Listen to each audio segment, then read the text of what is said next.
Hello, hello. Lent has begun, and now we get to prepare for our first Sabbath in the Sabbath Experiment.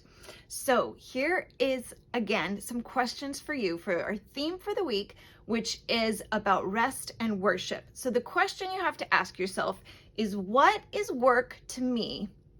What is slavery? And what brings me life? What are the things that bring me life? Because Sabbath means we get to say no to the things that are work, to our careers, to anything involved in making money.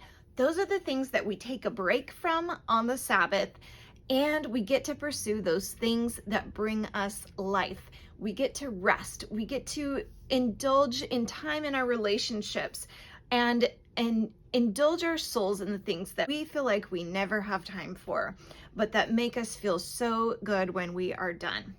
And so Sabbath reminds us that we get to rest and that we are free to worship. Now, this idea of being free to worship has so much to do with what it means to be the people of God.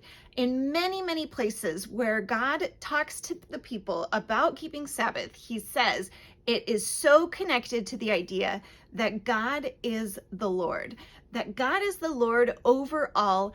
God is the one that we orient our lives around, and God is the one that we are worshiping. And so we worship him in practical ways, including by resting, by taking time to be in his presence.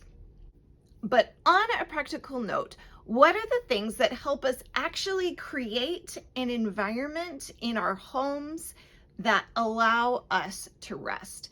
And the most helpful metaphor that I have heard, which I understand is part of the Jewish understanding of Sabbath in a modern day, is the idea of the Sabbath Queen. Now, this is the idea that a really important person is coming to visit, like the Queen. A really important person is coming, and when they're here, we want to spend time with them. Now, we as Christians can look at it as we are making room for the Holy Spirit in our lives. So what are the things that we can do to prepare for our hearts to experience God's presence in practical ways to create an environment as if we are receiving a guest? And so the things that we can do in our homes to prepare for Sabbath are things like get the cleaning done ahead of time, get the clutter cleared away. I mean, there is nothing that keeps me from rest more than looking at a pile of stuff that I need to take care of. So if you don't have time to take care of it, at least get it put out of the way. Or at least make one room in your house to be a peaceful place where you really feel like you can rest, where you're not looking at a mess and you're not looking at clutter.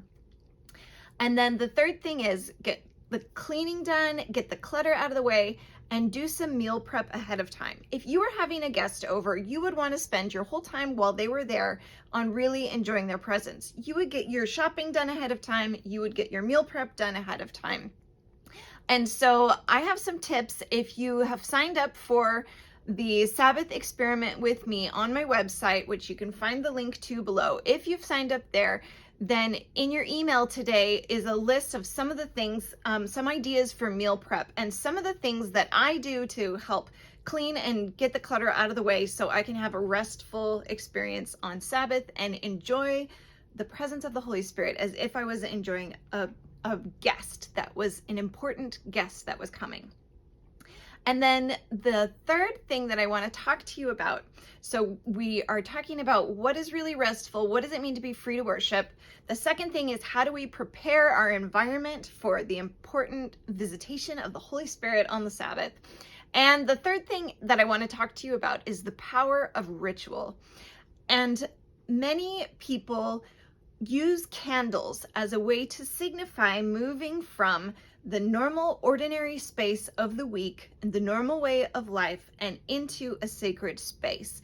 And so I encourage you to consider what are something in the form of a ritual or like a more formal process that you can do to welcome the Sabbath to your home.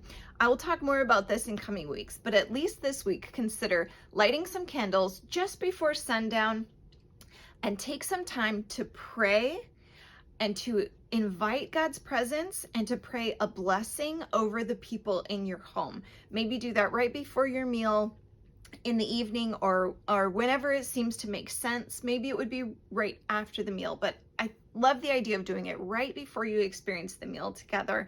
Light those candles, welcome God's presence, prepare your heart to move out of the ordinary space and into a sacred space of experiencing God's presence in your life. So I hope that this gives you a lot to think about. I hope this is helpful to you as you prepare for your first Sabbath, and let me know how it goes afterwards, and leave me your questions and comments so that we can really do this Sabbath experiment together.